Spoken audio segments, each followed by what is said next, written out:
Yo, what's up, everyone? It's Daniel with ReflectAudio.com. Thank you all for tuning in today. I appreciate each and every one of you. Today, I want to go ahead and elaborate a little bit more on how I create loop packs. Now, this workflow can be applied to loop packs, sample packs, one shots, MIDI, you name it. This workflow can be applied to create these sample packs for distribution, to share with your friends, whatever it is that you wanted to do with these projects.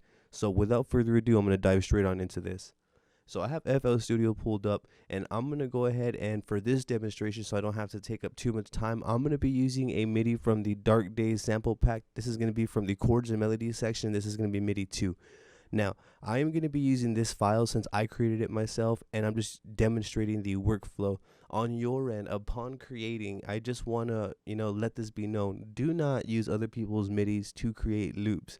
Use your own MIDI, write your own chords, write your own melodies, write your own progressions, whatever you got to do, but don't go to someone's, like, don't get a pack from Cymatics, don't get a pack from Wave Supply, don't get a pack from Industry Kits or Modern Producers, and then go and then get the MIDI and then make a loop out of that for your own loop pack to redistribute. Don't do that. That's exactly how you can get yourself into trouble, and it's exactly how you can tarnish your name before you start getting out there. Why? Because people are going to assume that you're doing that with everything that you create, opposed to if they purchase your pack and everything's original, they haven't heard it before, it may be a little bit new, they may have heard something similar but it's not quite the same.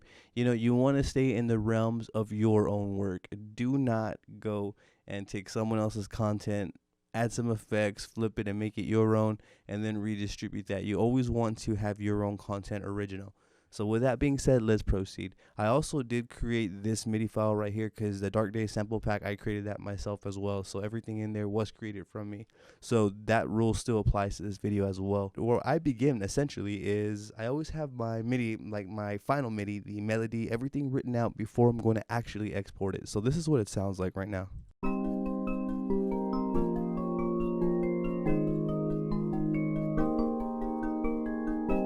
Okay, so that's what we're working with. Now, of course, you're going to want to go ahead and like process your loops. So for me, what I like to do is I kind of like to layer my loops. That's a nice sounding loop, but it kind of sounds a little plain. So what I'm going to go ahead and do is I'm going to send this track to my mixer over here, and there's nothing on. I don't have anything on my master either. I'm going to route this here. What I'm going to go ahead and do is I'm going to arm this recording, and then I'm going to actually send this to my playlist. So I'm going to record this to my playlist and make it an actual WAV file. Bear with me. Now, as you can see, we have the file here. I'm going to go ahead and essentially halftime this. I'm going to stretch it out, and I'm going to see what we have now.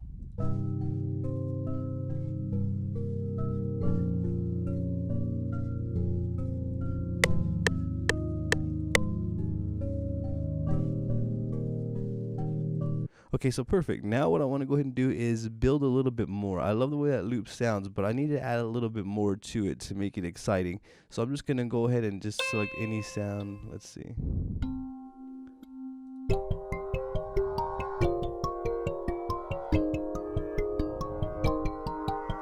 Perfect. Now let's go ahead and do the same process. I'm going to record, excuse me, I'm going to record that to my disk here. Bear with me. And then proceeding front, I'm going to go ahead and repeat the process as I did for the first loop.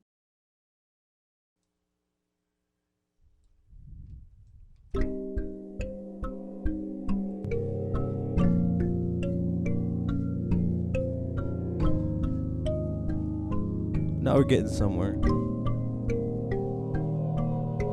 Now, if that's actually sounding really great. There is a lot of room to add drums and for the artist to actually get on as well. The melodies, not too much. It's not overbearing. Now, you could always go and add some pads if you like. I guess for this demonstration, we could just go ahead and add some. Let me actually lower this because this pad's a little bit on the louder side. And then I'm going to go ahead and repeat that process of sending this to my playlist. So arm the recording, mixer options, render to wave, 24-bit, and hit start. And then I'm going to go ahead and actually, you see how right here, this actually comes with like the beginning, the intro is like a fade in, and over here it comes to the full end right here, like a full wave file. Then we have a little fade right here. I don't like that. So what I'm going to go ahead and do is I'm going to go ahead and simply right click, and then I'm going to delete that last file. To go around that is I'm going to copy and paste this way, and I'm going to render out this entire section right here. And then I'm going to send that part to the disk. And then what we're going to do is we're going to use the second half of that. And then turn this to 24.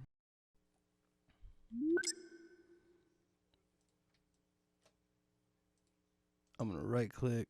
And I'm going to bring this over here. And I'm just going to simply stretch this out accordingly. Make sure everything lines up.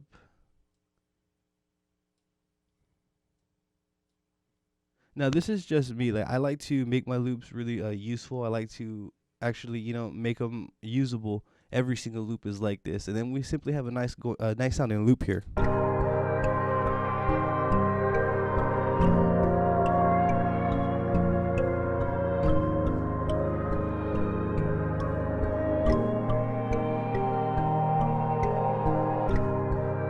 There you have it. So now from this point forward, that is the loop right there.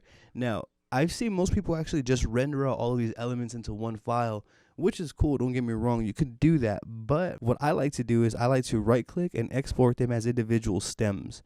Now to do that, you would right click on the little bulb where the track is at. So right click on that. And then I'm going to go ahead and hit Control R. Now I actually already have a folder here that I made, and I'm just using this for demonstration. Now, depending on your sample pack, breaking it down, it all depends on you. So for example, we're making a loop right here. So what I'm going to go ahead and title this folder is I'm going to make a subfolder, and I'm going to title it Tracked Out Loops. Oops. Okay, so we have that subfolder. I'm going to click on that, and then I'm going to go to the same process. I'm going to right click and then make a new folder, and I'm going to hit Tracked Out Loop 1. And then this is where I'm going to start exporting these elements into with the BPM and key and all of that. So let's go back over here. Okay, so we're in Control R, which is going to bring up basically a window to export. Bear with me, which is going to be this window. I'm going to go ahead and navigate to the folder. And then for this demonstration, I'm going to go ahead and just title it Loop 1. And then we're at 140 BPM, and let's just say this is in C. I don't know what it is, but for the sake of this demonstration, we're just gonna say it's C major, whatever. And then we're gonna export it. And then we're gonna go ahead and go over here. Repeat the process with this loop over here. Navigate to the folder. And on this one, since it's the same information, it came from the same MIDI file, I'm gonna go ahead and put loop 2. Export. And then I'm gonna right click right here. The track, same process. And then you can title this loop 3. Now, of course, don't get me wrong, you could be more descriptive with your titles, as you could do as you see fit on that part. I'm just demonstrating the workflow here. So at the end, when you were done with that one loop, they would have these 3 individual files to work with, creating that one foundation of what we just heard. This is basically, my opinion, the best approach. You give them access to arranging, to mixing, and then they can go ahead and add and stack as they see fit over each individual element. This is ideal when making a loop pack. I appreciate you tuning in this long. I will be bringing more videos on how to make like drum shots, one shots, and things like that. So stay with me. If you're not, be sure to give me a follow on Facebook, Instagram, and Twitter, as I will be releasing more content like this. If you haven't, come on down to reflektaudio.com and show some support. I genuinely appreciate you all tuning in. Y'all have a great day.